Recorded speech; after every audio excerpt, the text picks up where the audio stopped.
Is it about to get tense in here? So Jackson has called for a youth group intervention. None of us have any idea what's coming here.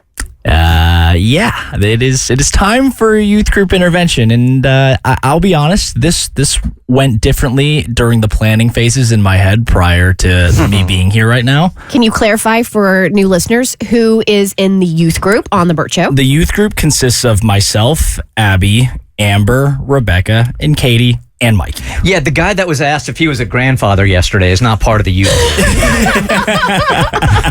I think you just missed the cutoff. Yeah. But it's not in my head, so we're good. And, I had this whole thing planned out and was real excited about it.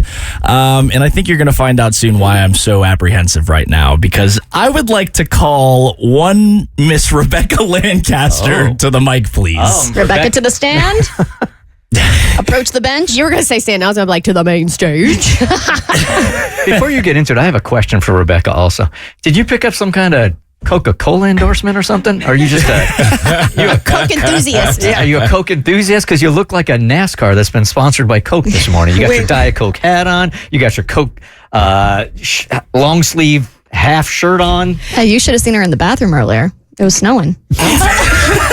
Yeah. Okay. Guess who went to World of Coke? That joke almost didn't land. No. Just made it. When I got dressed this morning, I didn't realize that I was like a Coke sponsorship. Yeah. I went to World of Coke for the first time and I bawled out. Oh, you're enthusiastic. Don't spread it out over the course of weeks. Do it all in one day. All the new merch. Yeah. Okay. All right, Jackson, back to you. This is obviously serious. So, being part of the youth group comes with its responsibilities. We have ourselves a podcast that we record every Tuesday called The Personality Hires. And, sometimes here and there, people have to miss an episode because they have, other commitments, but it becomes a problem when you're a repeat offender, okay? And that's why I've called on Rebecca. Is the timing of this really bad considering the segment she did 45 minutes ago? No, it's not. It's perfect because she's good. She got good news, so he can crap on her now. Yeah, but she was going through a really tough time. Yeah, and I didn't really know that.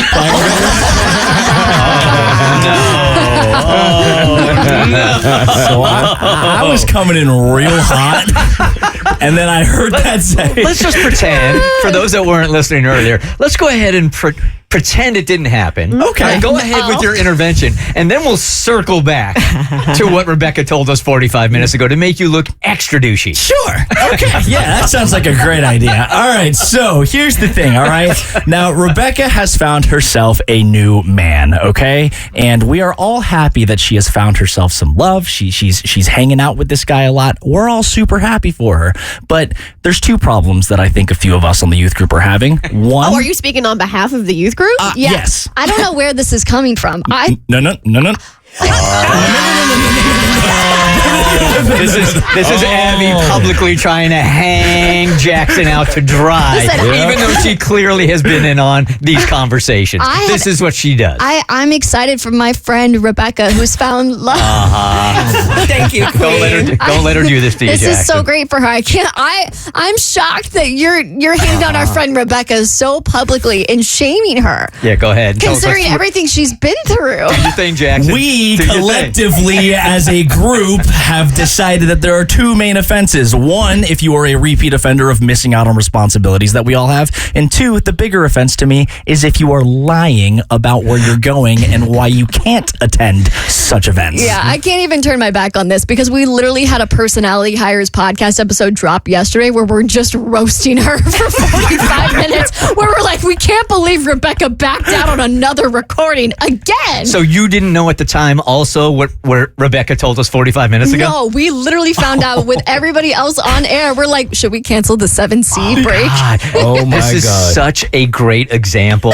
We'll get to this at the end of it here, of you just don't know what somebody is going through, so you shouldn't judge until you have all the facts. But continue to bury yourself. Okay, so I came with receipts about how Rebecca has been a terrible friend to us lately. Timeline, screenshots. All right, Monday, April 21st, the day before Abby's birthday, they had plans to go see Pride and Prejudice in theaters and for their 20th anniversary of the movie. And last minute, Rebecca bails because she is going to go hang out with her man. Okay? Okay. That one's pretty straightforward. It was a last minute cancel, but she was honest about it. Okay? April 22nd, 10:19 a.m. It's Abby's birthday, a very special recording of our Personality Hires podcast. And Rebecca tells us, quote, I can only record for a quick bit, and then follows up with, but if you want to record without me, it's totally fine. No excuses given, just blatantly said that, okay? What are the dates on these first two receipts? So this was April 21st and then April 22nd, the day after. Falls in line with what Rebecca told us 45 minutes ago. The timeline fits perfectly. Nope, didn't have to say that part. Okay.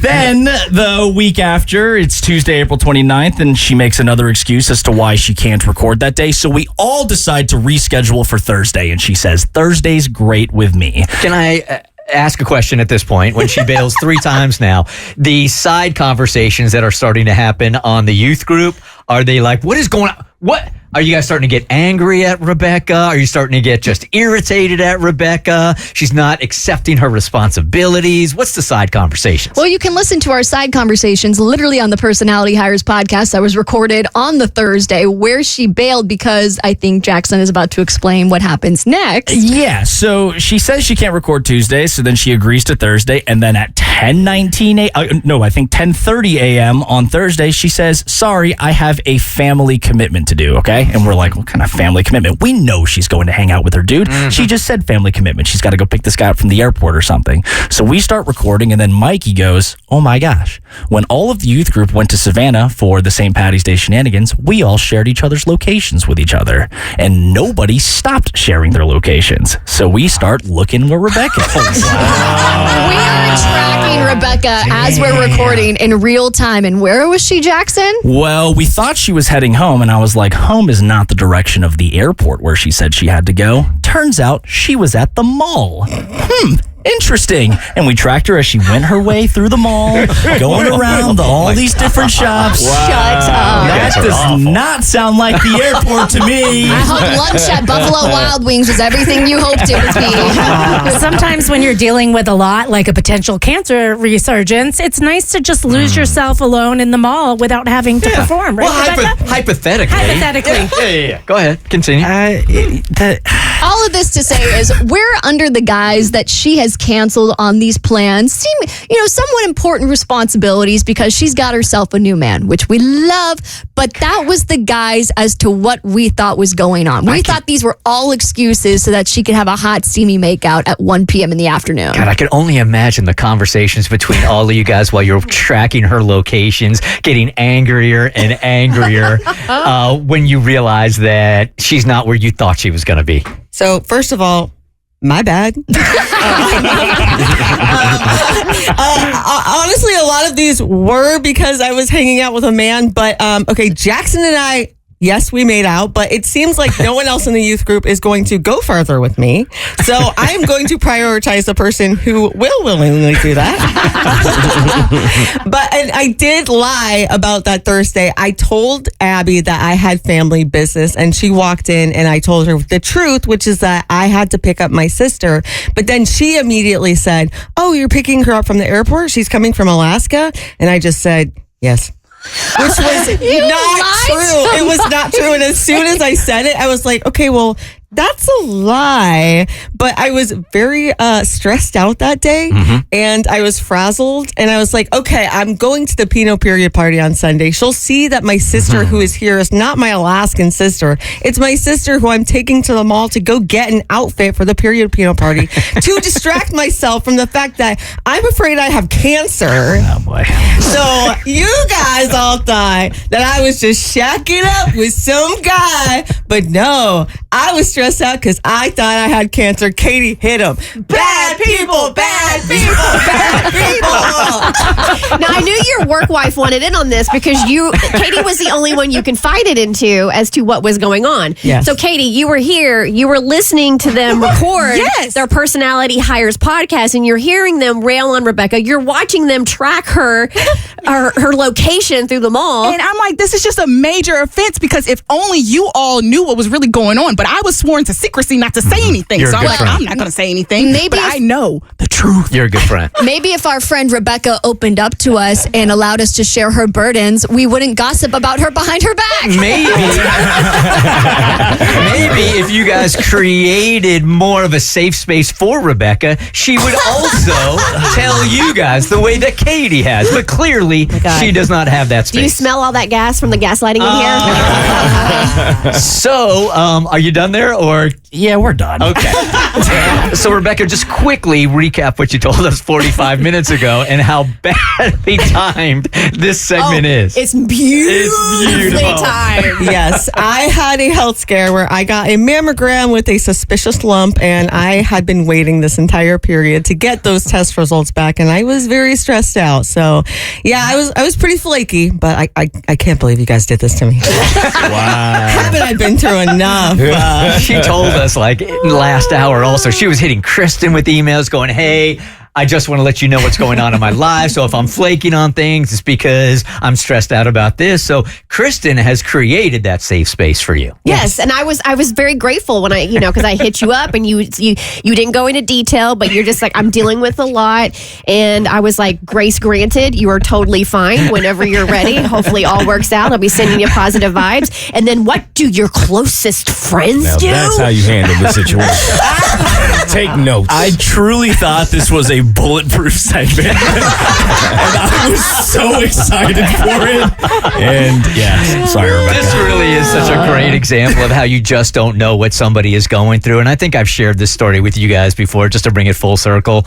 When my friend Kid Craddock, my mentor, and this is a guy that I worked for in Dallas, but became more of a brother than anything else. He ended up getting diagnosed with cancer also. And he confided in me, but he didn't tell anybody else. Nobody else in the industry knew. So when we were going to conventions and hanging out, everybody was coming up to me going, what is going on with Craddock? Is he going on like through a midlife crisis? Because he lost his teeth from the cancer. His hair was starting to go away also, so he was getting implants on his hair. He was on a top 40 station, so they constantly are telling you, you got to be young, you got to be young, you got to be young. So he was getting different things on his face, also on Botox and fillers, and people were talking so much crap about him. And like Katie, I was sworn to secrecy, so I had to just take it on and take it on and take it on. And when he finally passed, I just wonder if anybody had the thought like, oh my God, I had no idea what he was going through, and that's why he looked like that. You just never know, man. That's true. I think the moral of the story here is I thought we were closer.